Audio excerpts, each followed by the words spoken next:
Hi there, everybody. Welcome to our open book. Very good to be with you. Hi there, Gene Crawford. Hi there. Look like Max von Sydow. Karen Smith can't be Max von Sydow.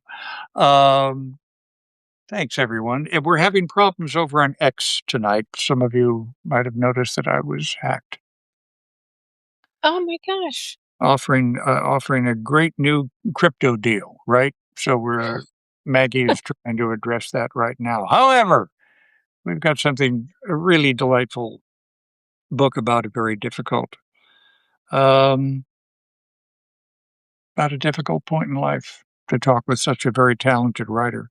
Annabelle Gurwitch joins us. She's going to talk about you might want to hold up a copy of your fine book, The End of My Life is Killing Me, The Unexpected Joys of a Cancer Survivor. Uh, she is one of the foremost humorists and writers and creative talents in America. I see you made an effort published in 2014 was a New York Times bestseller, and she was a finalist for the Thurber Prize for American humor writing. And Annabelle joins us. Are those? Did you? Are those balloons just went up? I did not put the balloons up. We just they happened. I don't know what is happening. Oh, I that's feel very amazing. festive. I do. All right. Well, So God much. bless. And you're joining us from the Irma Bombeck Literary Conference. Yes, I am on tour, and I am on a tour of the great Midwestern humorous sites of where the people I just came from Thurber House, where I was Yeah. actually a finalist twice and lost twice.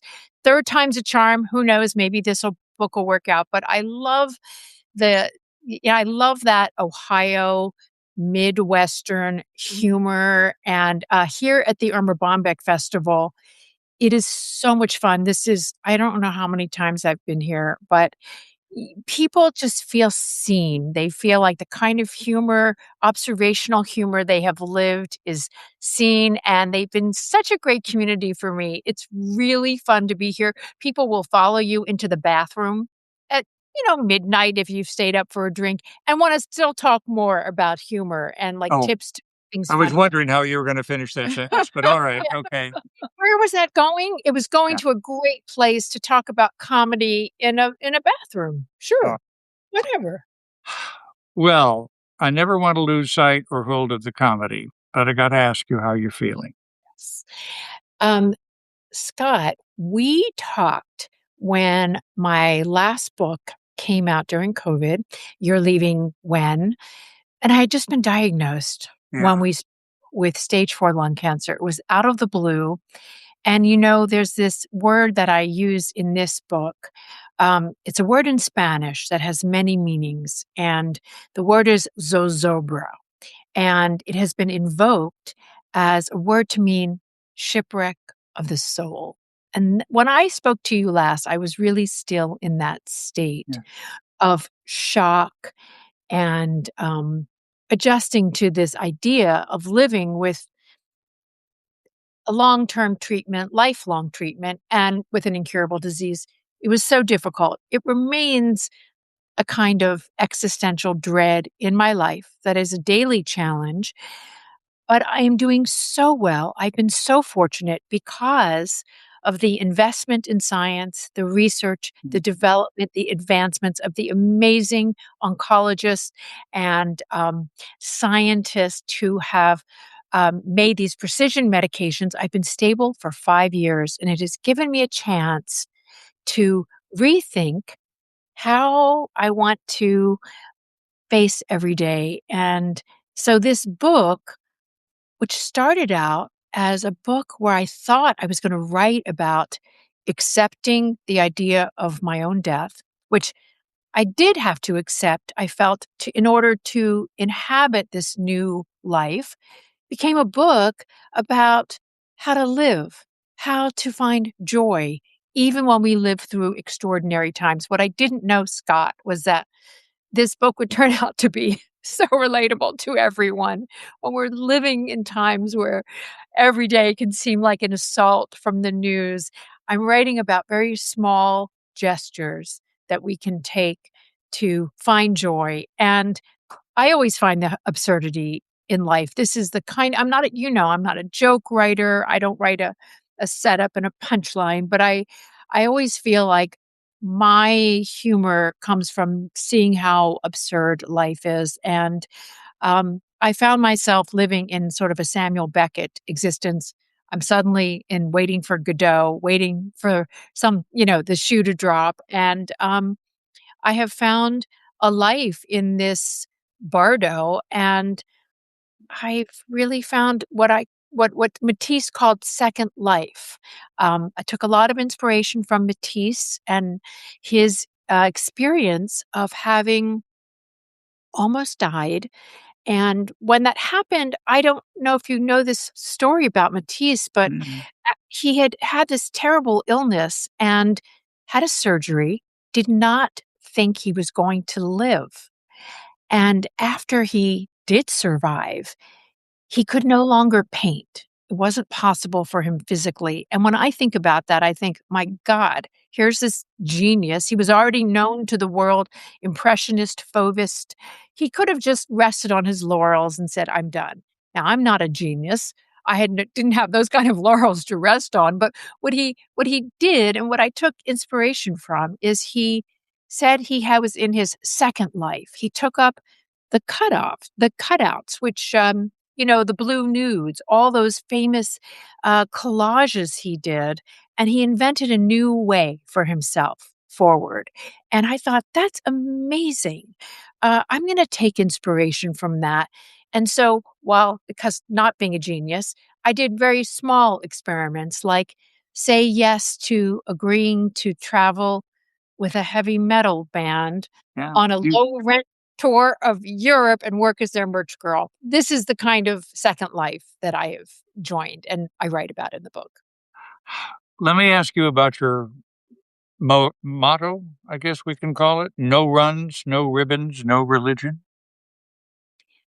Well, when you get a diagnosis like this, and this also happens, I think, with other kinds of things in your life, when you go through a divorce after a long marriage, when you change professions, you people have opinions about what this experience is for you. And when you get a diagnosis of a profound, life changing nature like this, people often label you a cancer warrior, or I had to declare a moratorium when people were sending me videos of people who were diagnosed with cancer who then climbed Everest. I didn't want to climb Everest before. I wasn't going to climb Everest now. I wasn't going to run a marathon before. I really wasn't about to run a marathon now. So this is a humor, but it is also motivated by a real sense that I feel these very well meaning things, this idea of being a warrior. Oh, you're so brave, you're a warrior, or we're going to do a run, or here's a ribbon to wear. These things can make you feel a couple of things. One, you can feel like you're letting people down if you don't do a run, Mm. don't climb Everest. And the idea of wearing a ribbon means you are always identified as someone with this. And the hit that your identity takes, particularly when you get a profound change in life, like I sometimes can feel like I am a reminder of everyone's mortality when I walk into a room. And that can feel limiting. So, this was an invitation not only to myself, but for anyone who gets a profound life transforming experience to let go of the idea that this has to be an identification for us at all moments. So, the Mm. no runs, no religion, no ribbons was my sort of throwing down the gauntlet to say, this is not going to be my identity 24 hours a day. And I do want to say, I did celebrate my first, we people with cancer, we love these things. We have cancerversaries, we take vacations, call them cancercations. We just love this kind of wordplay. But I did have my first cancerversary at the New York Marathon. I was watching the New York Marathon with friends, eating a fantastic croissant, downing a latte. viewing, cheering everyone on, and not running. So, Well, congratulations, and you speak eloquently on behalf of the importance of the crusty tip of a baguette, too. well, I did, and one thing that was exciting for me in this book, and as a book lover, I think you're gonna enjoy this, and readers who are with us will enjoy this. Um, I always wanna know, and I try to remind myself, when I meet people, and instead of saying, "What do you do for a living?" saying, "What are you reading?" Because doesn't that tell us more about a person and their life? So I did this in the end of the book. I offer a list not only of the books I'm referencing, but the books I was reading while I was writing this book. And one of them was by Georges Perec. I was reading about his idea about the infraordinary, which is a word I'll never tire of saying. What he meant was, and he wrote this in like 1929. Imagine if he were alive now.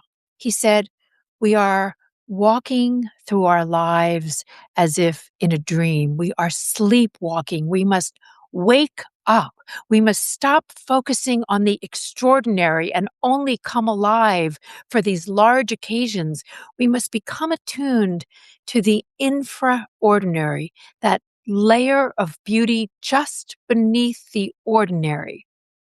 That became something I started to think about because in very difficult and extraordinary times, sometimes the only joys are these very small things. And so what becomes precious to me now, still love still love big occasions. I love performing. I'm on a tour where I'm doing a lot of performing. I love being on stage in front of a lot of people, but you know what else I love, Scott? I love the crusty end of a baguette. I I get so much joy from that, and I don't wanna miss that. I had a profoundly exciting experience the other day. It was life altering, another one of these life altering moments, but it wasn't in a terrible way. I got a call from my 28-year-old son. I was driving down the freeway.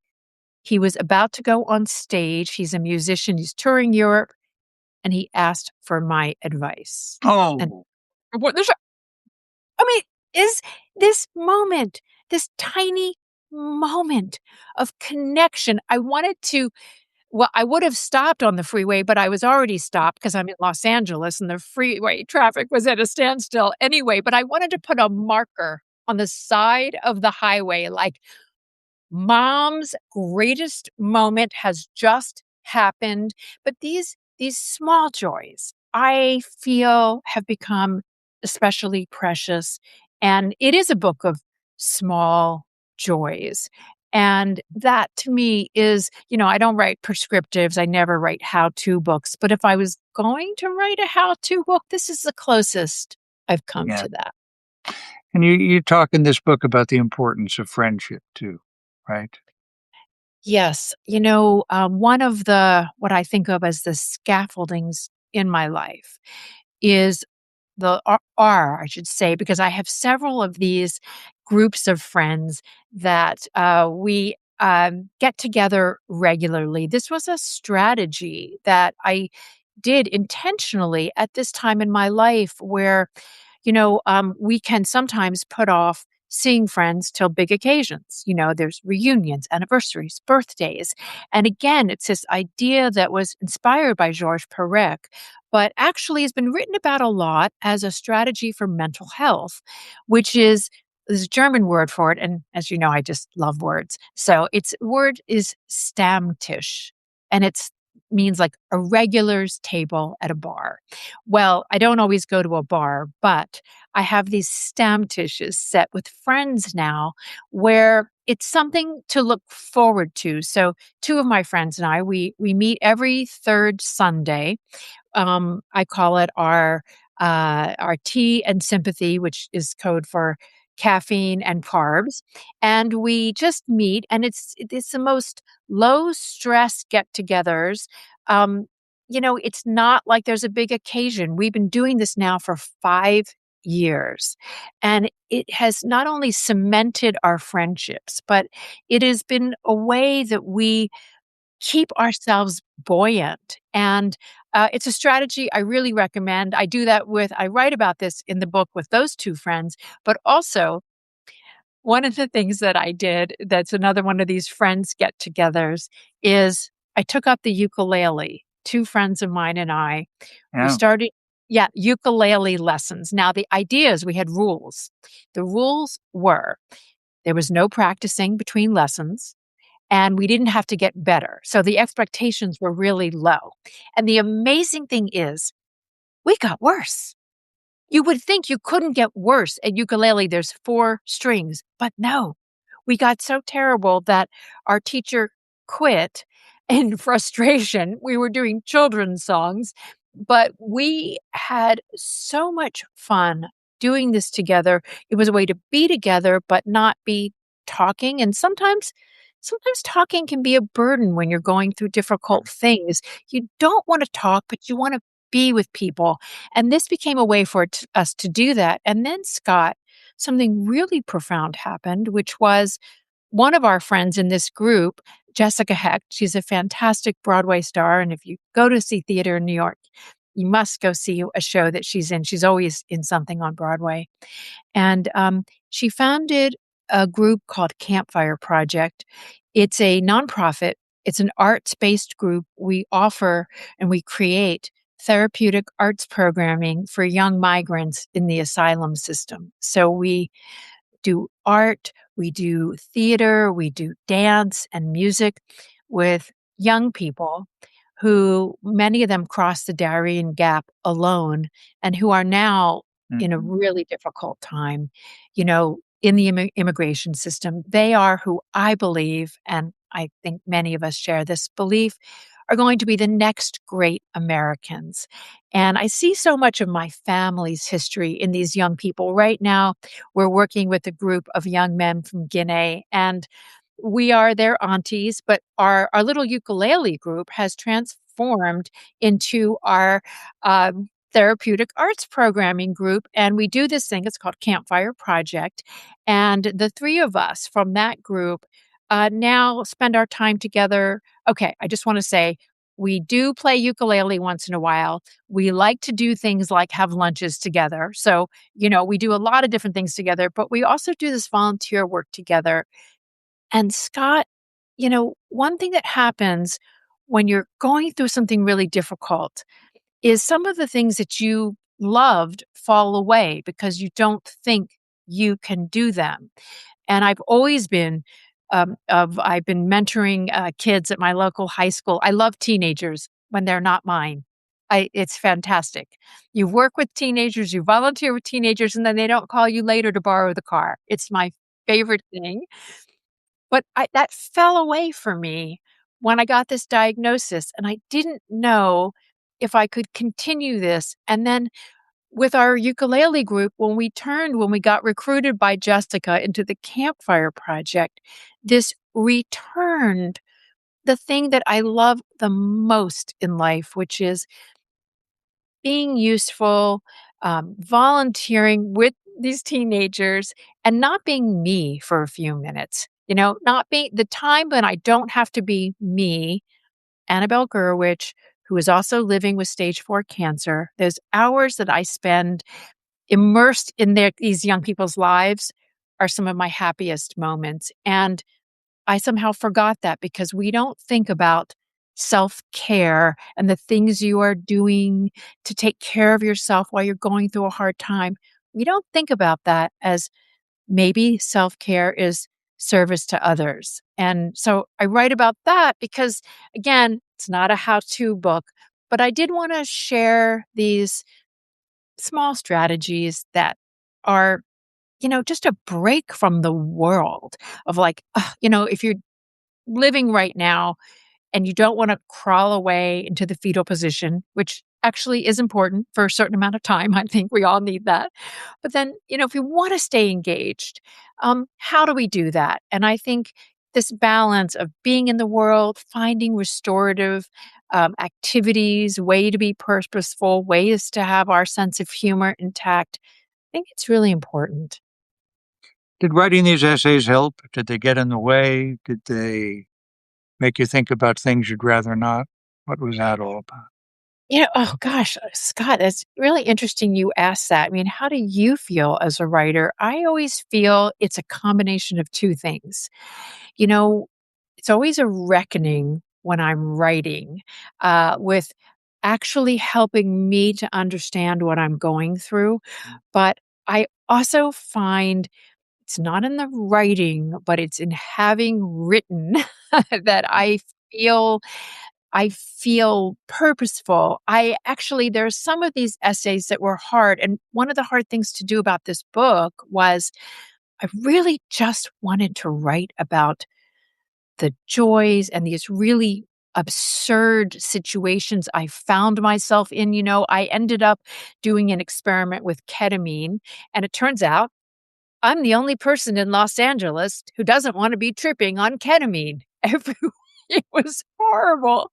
I hallucinated that I was in the movie Dune, but not in the good version of Dune. I was in the Dune that everyone hated, the 1984 version, and I thought, "Oh my god, this is like my acting career. I'm in everyone's flop. Why aren't I in the Chalamet version of Dune?"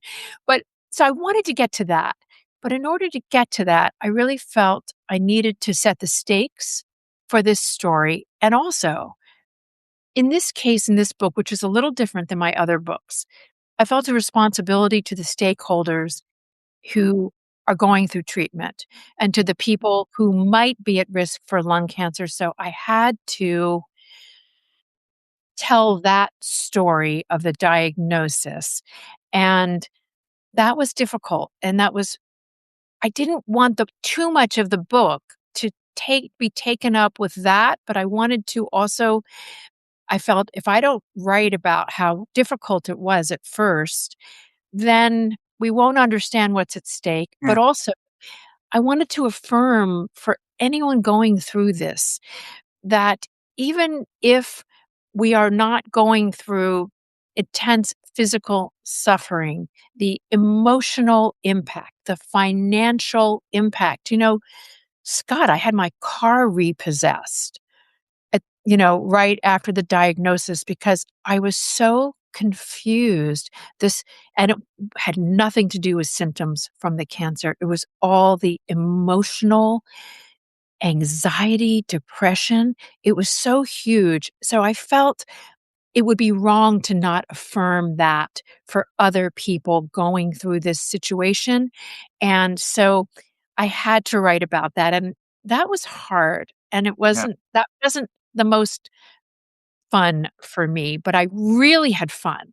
I gave myself permission in some sense, in a way that I hadn't in my other books, to go as nerdy as I wanted to go in this book. I write about art and the way that art has helped me and taking small art breaks and seeing myself through art in my life and in this time has been so important to me.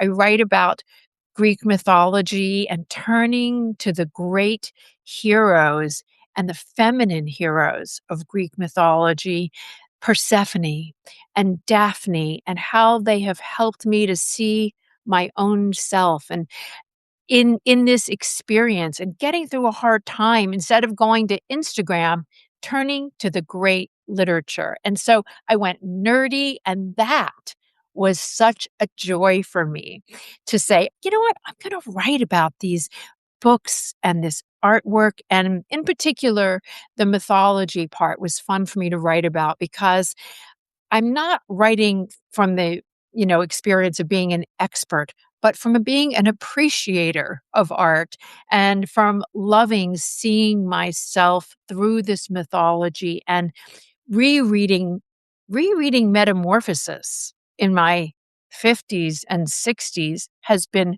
really fun for me and astonishing because I feel like I finally understand the things I didn't understand in high school English.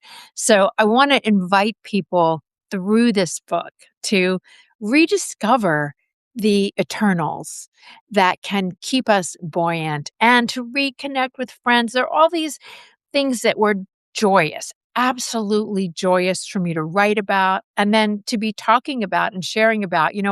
When we write a book, I'm sure someone said this to you, Scott. Someone said to me when I started writing, you know, when you write a book, you better love this subject because you're going to spend the next couple years talking about it if everything goes well. And they meant, of course, that, you know, book promotion and doing readings. And every time, and I've just started this, I'm on, I don't know, week 3 or 4. The book just came out, but I did some pre-publishing events and it has been just a complete joy. This is my favorite thing. I mean, you're doing touring. Do you love meeting readers the way I do? I Yeah, think you do. I do. I do. Absolutely. Yeah, I do. I mean, they're the small irritations. You show up, the room's not ready, Yes. Always. Always there is something crazy that will happen unexpected. I remember I was in South by Southwest a few years back, and I had a room full of readers, and there was a last minute announcement that Jimmy Kimmel was live next door. Have you ever heard the sound of a stampede? I have. I did It a will story once on bison, but that's the only other time. I once did believe a, it. I once did a would you remember the name of the I once did a book signing next to the author of Clifford the Big Red Dog, Ugh. and it was like just about the most humiliating experience of my life. What can I tell you? I can top that because I did my very first reading at the Los Angeles Times Festival of Books. This was my first book. This is 6 books ago. There was a huge line waiting for me and the gentleman sitting next to me who I didn't recognize. And it turned out, and there was this line stretching, and I was so excited. It was Jeremy, whose last name I can't remember, the porn star. Uh, I have no idea what you're talking about. Uh, yes, uh, there uh, it was uh, someone in the chat perhaps can let us know. yeah, someone in the chat can maybe It let us know. maybe and it was the line was all men waiting to, sign his they wanted their book signs. It was a porn star. I Ron give oh, you she Ron Jeremy, Ron and the Jeremy. crazy thing is they all were doubles for Ron Jeremy. They all looked like Ron Jeremy. It's I hilarious. Very humbling. I think, Annabelle, I think that story is hilarious, but if it's all right with you, I'm gonna stick with my Clifford the Big Red Dog guy, okay? I, um, I think that's, where was it at the Los Angeles Times Book Festival? No, I it was didn't on the National Mall. It was at the the National yes, Mall, it yeah. was the National Book Festival, Well, I remember another time, I think it was the Miami Book Festival. Uh-huh. I had a very short line. and Diane Rehm had a line around the block. And our guy at Escort said, "Gee, I don't know why there's so few people here. Diane Rehm had a line around the block." There's always, you know, a humbling moment. Yeah, and at South by Southwest, it ended up that I had, 3 people. One was eating a sandwich, one was in a dragon onesie, and the other was a very rapt, uh, audience of 1, and you know what? You just don't Yep, know. You yep, don't know how you have changed someone's life or kept someone company while they eat a sandwich, and, it's yeah, always an unknown, and you know what, though? I have to say this does bring up one point that I would feel remiss if I didn't bring up, Scott, about this book, yes, which is that I feel that ultimately this little book with the chicken doing yoga on the cover is a book about curiosity.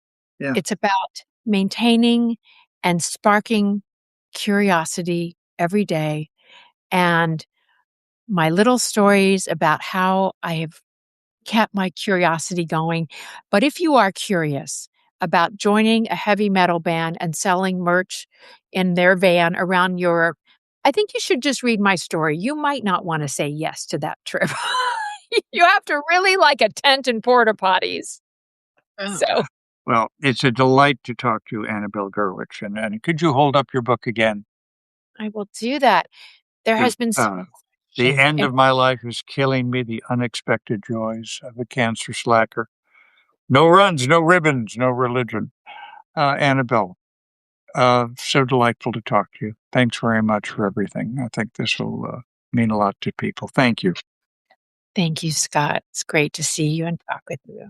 And let's tell everybody we'll have our promo tomorrow. I don't know if that will extend to X at It the will. moment. It will extend to X at the moment. So good. So thanks so much for being with us on our open book. See you later.